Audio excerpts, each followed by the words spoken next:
Every single day that we wake up, we have been gifted the opportunity of choice. You can choose to be happy or you can choose to be sad. I don't care what your situation is. You should never allow your situation to define who you are as a person. The outside is the physical manifestation of what goes on inside the brain. Things do not just happen. No one just rear-ends your car. You don't just become broke. Broke is a mindset. Things don't just happen. Your pocketbook is not just below balance or on zero. You're not just by chance you're just overweight. Things don't just happen. Your words can trip you. What you say can cause you to stumble. It can keep you from your potential. You're not snared by what you think. Negative thoughts come to us all. When you speak them out, you give them life. That's when they become a reality. When you say, I'll never get back in shape, it becomes more difficult. You just made it harder. When you say, I never get any good breaks, that stops the favor that was ordained for you. If you say, I'm not that talented, I don't have a good personality, that is setting the limits for your life. That is calling in mediocrity. So the recognition that negative thinking and unhappy states actually do nothing to change anything. If anything, they make it worse. So if there's enough awareness and you can suddenly look at that, and then you can ask yourself from the deeper perspective of awareness, do I want to continue to think these thoughts? Is that helpful or good? Do I really want that? Ask yourself, what is my limiting step? What is the one factor that determines the speed at which I achieve my goal, or whether I achieve it at all? Once you've answered this question, you can move on to making a plan for how to accomplish your goals by eliminating this limiting factor. Your ability to identify your limiting step is one of the best demonstrations of your intelligence, and your capacity to eliminate this limiting step is one of the best demonstrations of your overall competence in achieving anything you want. It's our thoughts that are manifesting this world. Now you could say that's a spiritual thing, and now I say not only is it spiritual, now it is fundamental basic science of the universe. And it says then the thoughts are creative. Well, if the thoughts are creative, then who is having the thought? And you start to realize I'm having the thought. Well, then the truth is simple. As Richard Conn Henry said, you are creating this world with your mental activity and your spirituality combined. And then all of a sudden it says, well, then if I'm creating the world, then my original belief that when things didn't go right, I was a victim. The universe wasn't supporting me. You know, it's like, oh, I try so hard and the universe is not giving me things. It turns 180 degrees around. And it basically says this: we are creating this world. And then I say your mind is creating this world. Although you cannot change conditions or circumstance, you don't have to let them control you. We can't control what's going on outside, but we can control what's going on inside. You know, and unfortunately, I don't think many of us have been raised to really understand that. Yeah. And it's a lack of understanding that's causing all our problems. We are the only creature on the planet that's totally disoriented in our environment.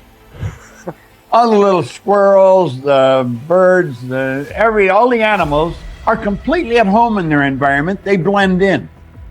You and I are totally disoriented in our environment. We've been given the mental faculties to create our own environment. However, we go right through school and we've never learned that. We have higher faculties, and the average person has no knowledge of how to operate with, how to develop them. We have perception, the will, reason, imagination, memory, and intuition. Now, those mental faculties, they're not just words, they're actually mental faculties that we can use to take control over our world and to create the environment that we want. But unfortunately, we grow up, we don't know that. We've been raised to live through by what we see, hear, smell, taste, and touch, our physical senses. And we've been raised to be controlled by what's going on outside. As little kids, will you listen to what I'm telling you? Will you look at this? You know, And so it's all outside. We get our report card, and that tells us what kind of student we are. But it really tells us where our mind was at for a few minutes 3 weeks ago. Got nothing to do with who we are. So I think we're raised in ignorance, actually. There's a very small percentage of the population that have a reasonably clear understanding of who they are and what they're capable of doing. But the ones that do are in the minority. People think that the purpose of memory is to remember the past, and that's not the purpose of memory. The purpose of memory is to extract out from the past lessons to structure the future. And that's the purpose of personal memory. And so you're done with a memory when you've extracted out the information that you can use to guide yourself properly in the future. So if you have a traumatic memory, for example, that's really obsessing you, if you analyze that memory to the point where you figured out how you put yourself at risk and you can determine how you might avoid that in the future, then the emotion associated with that goes away. So memory has a very pragmatic function. And cultural memory is the same thing, is that we need to extract out stories from our past that structure our future. And we need that because, first of all, if you don't have a purpose, let's say, it isn't that your life becomes neutral in a meaningless sense. It's that your life becomes characterized by unbearable suffering, because the baseline condition of life is something like unbearable suffering. And what you have to set against that is a noble and worthwhile purpose. And hopefully your determination of that purpose is buttressed to some degree by the wisdom of the past, because you can't conjure something like that up on your own. And if you provide people with nobility of purpose, then they can tolerate the suffering of existence without becoming entirely corrupted by it. And cultures that don't do that, it isn't even so much that they die, it's that cultures that don't do that are dead. They're done. They don't have a story anymore. They don't have a call to adventure. And then everyone suffers stupidly as a consequence. It's a very bad thing. So Churchill made the same observation that many of the great psychologists and philosophers made in the early part of the 20th century. Bring the story forward and propagate it and make it the most noble possible story. And then you motivate people to transcend themselves, which they need to do. So yes, he's exactly right in his diagnosis. In order for us to become abundant, we have to overcome the old personality. And that's 95% of who we are, right? Yes.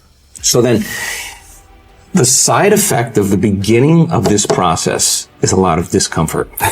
It is a lot of discomfort because you're stepping outside the known into the unknown, and now you can't predict. It's scary. No, you'd rather hold on to your lack. The pain, the suffering. Rather tell the story of that. At least it makes you feel something that's familiar. Mm-hmm. When you step outside and you're saying, I'm not going to complain about money any longer. I'm not going to complain about I don't have any. I'm not going to judge other people who do. I'm not going to say I can. I'm not worthy. It's never going to work. All those things got to go. I'm not going to feel lack. I'm not going to feel unworthy. I'm not going to feel separation. I'm not going to feel resentment. These are the things that are keeping my reality the same. Now it's no longer about abundance, about who you become. Mm-hmm. The most successful people are long-term thinkers. They look into the future as far as they can to determine the kind of people they want to become and the goals they want to achieve. They then come back to the present and determine the things that they will have to do or not do to achieve their desired futures. This practice of long-term thinking applies to work, career, marriage, relationships, money, and personal conduct. Successful people make sure that everything they do in the short term is consistent with where they want to end up in the long term. They practice self-discipline at all times. You see this willingness to sacrifice in people who spend many hours and even years preparing, studying, and upgrading their skills to make themselves more valuable, so that they can have a better life in the future, rather than spending most of their time socializing and having fun in the present. Your ability to think, plan, and work hard in the short term, and to discipline yourself to do what is right and necessary before you do what is fun and easy, is the key to creating a wonderful future for yourself. Your ability to think long term is a developed skill. As you get better at it, you become more able to predict with increasing accuracy what is likely to happen to you in the future as the result of your actions in the present. This is a quality of the superior thinker. The common denominator of success was that successful people make a habit of doing the things that unsuccessful people don't like to do. And what were these things? It turned out that the things that successful people don't like to do are the same things that failures don't like to do either. But successful people do them anyway because they know that this is the price they have to pay if they want to enjoy greater success and rewards. Successful people are more concerned with pleasing results, whereas failures were more concerned about pleasing method. Successful, happy people were more concerned with the positive, long-term consequences of their behaviors, whereas unsuccessful people were more concerned with personal enjoyment and immediate gratification. The top people were those who were more concerned with activities that were goal-achieving, whereas average people were more concerned with activities that were tension-relieving.